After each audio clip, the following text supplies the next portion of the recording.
Θα σας πω ένα πολύ δυνατό θαύμα. Είχε έρθει ένα παιδάκι με τη μαμά του, το παιδάκι 6-7 χρονών, και πήγε να βάλει το αυτάκι του στον τάφο του Αγίου. Και γυρνάει στη μαμά του με κλάματα. Δεν με αγαπάει εμένα ο Άγιος. Γιατί, παιδάκι μου, το λες αυτό? Να, λέει, πήγα και ακούπησα, λέει, το αυτί μου στον τάφο και μου έκανε τζι.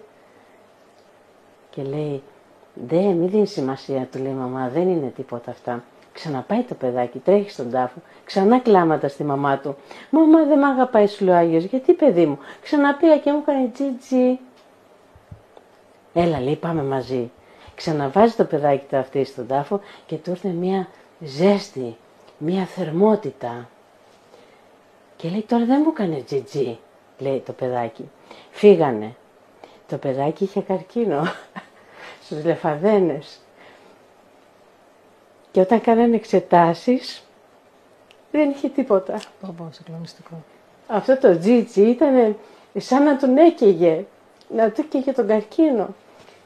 Τέτοια θαύματα όταν βιώνουμε, πώς να μην λατρεύεις αυτόν τον Άγιο, το Θεό μας, γιατί ο Θεός μας δίνει αυτή τη χάρη του μας δίνει και γινόμαστε Άγιοι.